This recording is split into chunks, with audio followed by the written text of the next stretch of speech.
Hello friends, welcome to my YouTube channel Shashi wealth creator. ఈ వీడియోలో నేను మీకు మార్నింగ్ మార్కెట్ అప్డేట్స్ గురించి చెప్తాను ఫ్రెండ్స్. ఈ రోజు డేట్ వచ్చేసరికి 29th జూన్ 2020. సో ఈ వీడియోలో మనం ఈ రోజు నిఫ్టీ అలాగే బ్యాంక్ నిఫ్టీ యొక్క సపోర్ట్ అండ్ రెసిస్టెన్స్ లెవెల్స్ చూద్దాం ఫ్రెండ్స్. అలాగే ఇంట్రాడేలో ఏ స్టాక్స్ అనేవి మనం యాడ్ చేసుకొని ఇంట్రాడే అనేది చేయొచ్చో ఆ స్టాక్స్ గురించి చెప్తాను. So let's start our video. So friends, first of all ఈ రోజు మార్కెట్స్ గురించి మాట్లాడుకునే ముందు ఫ్రైడే మార్కెట్స్ ఏ విధంగా క్లోజ్ అయ్యో చూద్దాం ఫ్రెండ్స్. సెన్సెక్స్ వచ్చేసరికి 329 పాయింట్స్ అనేది గెయిన్ అయి 35,171 పాయింట్స్ దగ్గర క్లోజ్ అయింది. అలాగే నిఫ్టీ 50 వచ్చేసరికి 94 పాయింట్స్ అనేది గెయిన్ అయి 10,383 పాయింట్స్ దగ్గర క్లోజ్ అయింది. అలాగే బ్యాంక్ నిఫ్టీ వచ్చేసరికి 85 పాయింట్స్ అనేది గెయిన్ అయి 21,592 పాయింట్స్ దగ్గర క్లోజ్ అయింది ఫ్రెండ్స్. ఇవి ఫ్రైడే మార్కెట్ ఈ విధంగా క్లోజ్ అయింది అనమాట. అలాగే ఫ్రైడే యుఎస్ మార్కెట్స్ లో డౌ జోన్స్ ఇండెక్స్ వచ్చేసరికి 730 పాయింట్స్ అనేది డౌన్ అయి 25,015 పాయింట్స్ దగ్గర క్లోజ్ అయింది. సో ఫ్రైడే అనేది యుఎస్ మార్కెట్స్ లో చాలా డౌన్ ఫాల్ అనేది వచ్చింది అనమాట. అలాగే ఫ్రైడే హై పర్సెంటేజ్ డెలివరీ తీసుకున్న స్టాక్స్ లిస్ట్ చూసినట్టయితే టాటా కన్స్యూమర్స్ లో అప్రాక్సిమేట్లీ 57% అనేది డెలివరీ తీసుకున్నారు ఫ్రెండ్స్. అలాగే ఎస్బీఐ లైఫ్ లో 57% డెలివరీ తీసుకున్నారు. నెస్లే ఇండియాలో కూడా 57% అనేది డెలివరీ తీసుకున్నారు. భారతీ ఎయిర్టెల్ లో కూడా 56% అనేది డెలివరీ తీసుకున్నారు. అలాగే ఇంకొన్ని స్టాక్స్ లిస్ట్ అనేది మీరు ఇక్కడ చూసుకోవచ్చు అనమాట. ఈ స్టాక్స్ అన్ని కూడా ఫ్రైడే రోజున హై పర్సెంటేజ్ డెలివరీ తీసుకున్న స్టాక్స్.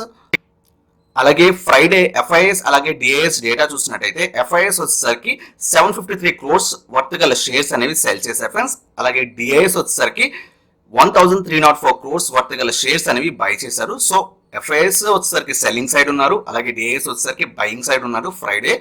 అలాగే ఫ్రెండ్స్, మనం ఈరోజు మార్నింగ్ 6:30కి అరౌండ్ ఇండియన్ టైం ప్రకారం ఎస్జిఎస్ నిఫ్టీ సింగపూర్ నిఫ్టీ చూసినట్టయితే 94 పాయింట్స్ డౌన్ లో ట్రేడ్ అవుతుంది ఫ్రెండ్స్. మార్కెట్ ఓపెన్ అయినప్పుడు 94 పాయింట్స్ అనేది డౌన్ లో ఓపెన్ అయింది. 10,245 పాయింట్స్ దగ్గర ట్రేడ్ అవుతుంది అనమాట. సో సింగపూర్ నిఫ్టీ అనేది డౌన్ లో ట్రేడ్ అవుతుంది లేదా ఫ్లాట్ గా ట్రేడ్ అవుతుంది. కాబట్టి మన ఇండియన్ మార్కెట్ కూడా అప్రాక్సిమేట్లీ ఫ్లాట్ గా కానీ లేకపోతే డౌన్ లో కానీ ట్రేడ్ అవ్వచ్చు ఈరోజు. అలాగే నిఫ్టీ 50 యొక్క సపోర్ట్ అండ్ రెసిస్టెన్స్ ఈ రోజుకు చూసినట్టయితే నిఫ్టీ యొక్క ఫస్ట్ సపోర్ట్ లెవెల్ వచ్చేసరికి మనం 10,326 ని తీసుకోవచ్చు ఫ్రెండ్స్. ఒకవేళ ఇది క్రాస్ అయ్యి మార్కెట్ అనేది ఇంకా కింద పడినట్టయితే నెక్స్ట్ సపోర్ట్ లెవెల్ కింద 10,269 పాయింట్స్ ని తీసుకోవచ్చు. అలాగే నిఫ్టీ యొక్క రెసిస్టెన్స్ లెవెల్స్ చూసినట్టయితే మన ఫస్ట్ రెసిస్టెన్స్ లెవెల్ కింద 10,424 ని తీసుకోవచ్చు. ఒకవేళ ఇది బ్రేక్ అయ్యి మార్కెట్ అనేది పైకి వెళ్ళినట్టయితే నెక్స్ట్ రెసిస్టెన్స్ లెవెల్ కింద 10,466 ని తీసుకోవచ్చు. ఇది నిఫ్టీ యొక్క support and resistance levels.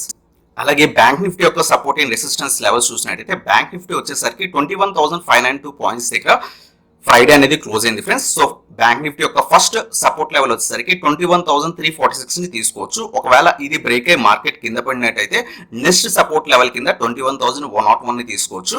So ఇది బ్యాంక్ నిఫ్టీ యొక్క సపోర్ట్ లెవెల్స్. అలాగే రెసిస్టెన్స్ లెవెల్స్ చూసినట్టయితే బ్యాంక్ నిఫ్టీవి ఫస్ట్ రెసిస్టెన్స్ లెవెల్ కింద 21,811 ని తీసుకోవచ్చు. అలాగే ఒకవేళ ఈ రెసిస్టెన్స్ ని బ్రేక్ చేసుకుని మార్కెట్ అనేది పైకి వెళ్ళినట్టయితే నెక్స్ట్ రెసిస్టెన్స్ లెవెల్ కింద 22,030 ని మనం నెక్స్ట్ రెసిస్టెన్స్ లెవెల్ కింద తీసుకోవచ్చు ఫ్రెండ్స్. సో ఇది బ్యాంక్ నిఫ్టీ యొక్క సపోర్ట్ అండ్ రెసిస్టెన్స్ లెవెల్స్. అలాగే ఈ రోజు 29th జూన్ రిజల్ట్స్ అనౌన్స్ చేసే కంపెనీస్ లిస్ట్ చూసినట్టయితే భారత్ ఫోర్జ్ అనేది Q4 రిజల్ట్స్ అనేది అనౌన్స్ చేస్తుంది. అలాగే Bharat electronics, Petronet LNG, central bank of India, Jammu and Kashmir bank, MRF, అలాగే డిఫరెంట్ కంపెనీస్ అనేవి ఈ రోజు చాలా ఎక్కువ కంపెనీస్ అనేవి Q4 రిజల్ట్స్ అనేవి అనౌన్స్ చేస్తున్నాయి ఫ్రెండ్స్.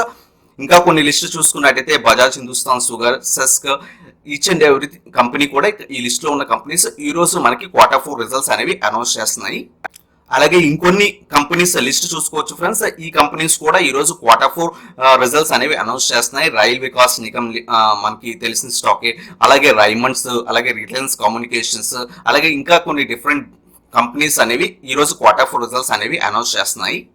అలాగే ఈ రోజు వాచ్ లిస్ట్ లో యాడ్ చేసుకుని ఇంటర్డే ట్రేడింగ్ కోసం చూస్ చేసుకునే స్టాక్స్ లిస్ట్ చూసినట్టయితే first stock coal India friends. Coal India వచ్చేసరికి Q4 రిజల్ట్స్ అనేవి ఫ్రైడే అనౌన్స్ చేసింది. సో వీళ్ళు 4,625 క్రోర్స్ అనేది ప్రాఫిట్ అనేది చూపించారు. ప్రీవియస్ ఇయర్ క్వార్టర్ లో 6,026 క్రోర్స్ చూపిస్తే దీంట్లో 4,625 క్రోర్స్ చూపించారు.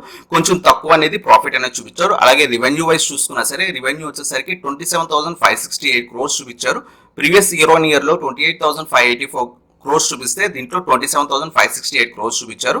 సో కోల్ ఇండియా ఓవరాల్ గా కొంత నెగిటివ్ అనేది మనకి Q4 రిజల్ట్స్ అనేవి పోస్ట్ చేసింది. సో మార్కెట్ కనుక నెగిటివ్ లో ఉన్నట్టయితే కనుక ఈ షేర్ ని మనం కొంచెం షార్ట్ సెల్లింగ్ వైపు చూడొచ్చు అనమాట.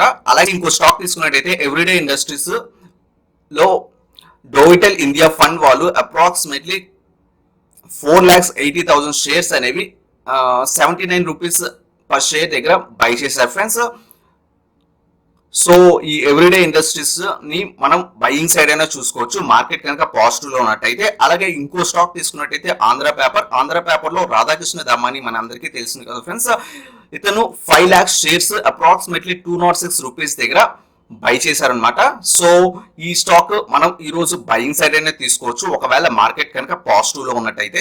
ఇంకో స్టాక్ చూసినట్టయితే టూరిజం ఫైనాన్స్ కార్పొరేషన్ లో బీకాన్ ట్రస్టీషిప్ లిమిటెడ్ వాళ్ళు అప్రాక్సిమేట్లీ 4,18,197 షేర్స్ అనేవి 35 రూపీస్ పర్ షేర్ దగ్గర సెల్ చేశారు ఫ్రెండ్స్.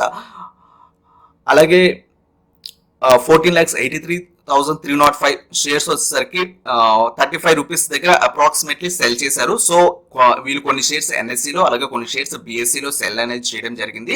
సో ఈ స్టాక్ మనం మార్కెట్ కనుక నెగిటివ్ లో ఉన్నట్టయితే షార్ట్ సెల్లింగ్ సైడ్ చూసుకోవచ్చు. అలాగే ఇంకో స్టాక్ తీసుకున్నట్టయితే ఐటీసీ ఫ్రెండ్స్. ఐటీసీలో Q4 రిజల్ట్స్ అనేవి వచ్చాయి. సో Q4 రిజల్ట్స్ వచ్చేసరికి వీళ్ళు ప్రాఫిట్ వచ్చేసరికి 3,797 crores అనేది ప్రాఫిట్ చూపించారు. ప్రీవియస్ ఇయర్ ఆన్ ఇయర్ క్వార్టర్లో వాళ్ళు 3,481 crores చూపిస్తే దీంట్లో 3,797 crores చూపించారు. సో ప్రాఫిట్ అనేది బాగా చూపించారు. బట్ రెవెన్యూ సైడ్కి వచ్చేసరికి 11,420 crores చూపించారు. అలాగే ప్రీవియస్ ఇయర్ ఆన్ ఇయర్ క్వార్టర్లో 12,206 crores చూపిస్తే దీంట్లో కేవలం 11,420 crores చూపించారు. సో ఇది ప్రాఫిట్ బాగా చూపించారు ఫ్రెండ్స్ ఐటీసీ వాళ్ళు. బట్ రెవెన్యూ అనేది కొంచెం నెగిటివ్ గా ఉంది. సో ఇది వీళ్ళ యొక్క రిజల్ట్స్ అనేది మోడరేట్ గా ఉన్నాయి. సో మార్కెట్ యొక్క మూవ్మెంట్ చూసి అలాగే ఐటీసీ స్టాక్ యొక్క మూవ్మెంట్ అంటే పాజిటివ్ డైరెక్షన్ లో ఉంటే బయింగ్ సైడ్ లేదా నెగిటివ్ డైరెక్షన్ లో ఉంటే షార్ట్ సెల్లింగ్ సైడ్ చూడండి ఫ్రెండ్స్ ఈ ఐటీసీ స్టాక్ ని. అలాగే ఇంకో స్టాక్ తీసుకున్నట్టయితే ఐఓసీ ఫ్రెండ్స్. ఐఓసీలో కూడా Q4 రిజల్ట్స్ అనేవి అనౌన్స్ చేశారు. వీళ్ళ యొక్క ప్రాఫిట్ వచ్చేసరికి 1,597 crores అనేది చూపించారు. ప్రీవియస్ ఇయర్ క్వార్టర్లో 70 crores అనేది లాస్ చూపిస్తే దీంట్లో 1,597 crores అనేది ప్రాఫిట్ చూపించారు. అలాగే రెవెన్యూ సైడ్ వచ్చేసరికి 2,607 crores చూపించారు ఫ్రెండ్స్. ప్రీవియస్ ఇయర్ క్వార్టర్లో 3,097 crores చూపిస్తే దీంట్లో 2,607 crores చూపించారు. సో రెవెన్యూ సైడ్ కొంచెం తగ్గినా సరే ప్రాఫిట్ మాత్రం వీళ్ళు బాగా చూపించారు ఫ్రెండ్స్. సో ఐఓసీ స్టాక్ ని మనం బయింగ్ సైడ్ చూడండి మార్కెట్ కనుక పాజిటివ్ లో ఉన్నట్టయితే. అలాగే ఈ స్టాక్ కూడా పాజిటివ్ లో ట్రేడ్ అవుతున్నట్టయితే కనుక. అలాగే ఇంకొన్ని స్టాక్స్ చూసినట్టయితే ఫోనిక్స్ మిల్స్ ఫ్రెండ్స్. ఈ షేర్ లో board to consider fund raising on June 29 అంటే June 29 వీళ్ళు ఫండ్ రైజింగ్ అనేది చేయడానికి ఆలోచిస్తున్నారు ఫ్రెండ్స్. బోర్డ్ మీటింగ్ అనేది ఉంటుంది. సో ఫోనిక్స్ మిల్స్ లో మనకి పాజిటివ్ న్యూస్. సో ఈ స్టాక్ కనుక మన మార్కెట్ పాజిటివ్ ఉన్నట్టయితే దీన్ని మనం బయింగ్ సైడ్ అనేది తీసుకోవచ్చు. అలాగే ఇంకో స్టాక్ తీసుకున్నట్టయితే హింద్ రెక్టిఫైయర్స్ వాళ్ళు Q4 రిజల్ట్స్ అనౌన్స్ చేశారు. వీళ్ళు ప్రాఫిట్ వచ్చేసరికి 2.1 crores చూపించారు.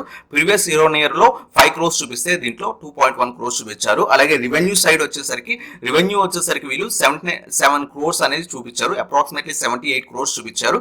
ప్రీవియస్ ఇయర్ క్వార్టర్ లో 84 crores చూపిస్తే అప్రాక్సిమేట్లీ దీంట్లో 78 crores మాత్రమే చూపించారు. సో ప్రాఫిట్ అలాగే రెవెన్యూ రెండు కూడా తక్కువ ఉన్నాయి కాబట్టి ఈ షేర్ ని మనం మార్కెట్ కనుక నెగిటివ్ లో ట్రేడ్ అవుతుంటే ఈ షేర్ ని మనం షార్ట్ సెల్లింగ్ అనేది చేయొచ్చు. సో ఇవి ఇంటర్డే స్టాక్స్ ఫ్రెండ్స్ ఈ రోజు మన వాచ్ లిస్ట్ లో యాడ్ చేసుకొని ట్రేడింగ్ చేయడానికి. బట్ ఇంటర్డే స్టాక్స్ ట్రేడింగ్ చేసే ముందు ఆ స్టాక్స్ అనేవి ఎటువైపు మూవ్ అవుతున్నాయి అలాగే మార్కెట్ ఎటువైపు మూవ్ అవుతుందో అటువైపు మాత్రమే ట్రేడింగ్ చేయడానికి ట్రై చేయండి ఫ్రెండ్స్. అలాగే ఈ రోజు ఫ్యూచర్ అండ్ ఆప్షన్స్ లో బ్యాన్ చేసిన స్టాక్స్ చూసినట్టయితే ఈ రోజు ఏ స్టాక్స్ కూడా June 29 ఈ రోజు ఏ స్టాక్స్ కూడా ఫ్యూచర్ అండ్ ఆప్షన్స్ లో బ్యాన్ అనేది లేదు friends. Each and every stock కూడా మీరు ట్రేడ్ చేయొచ్చు ఏవైతే ఫ్యూచర్ అండ్ ఆప్షన్స్ లో ఉన్నాయో. సో ఇది ఫ్రెండ్స్ ఈ రోజు మార్నింగ్ మార్కెట్ అప్డేట్స్ వీడియో. ఈ వీడియో కనుక మీకు నచ్చినట్టయితే లైక్ చేయండి. అలాగే మీరు నా ఛానల్ కొత్తగా వచ్చినట్టయితే సబ్స్క్రైబ్ చేయండి అండ్ ఆ బెల్ ఐకాన్ ప్రెస్ చేయండి సో దట్ నా లేటెస్ట్ వీడియో అప్డేట్స్ అనేవి మీకు వస్తాయి. Thank you so much for watching. Have a nice trading day.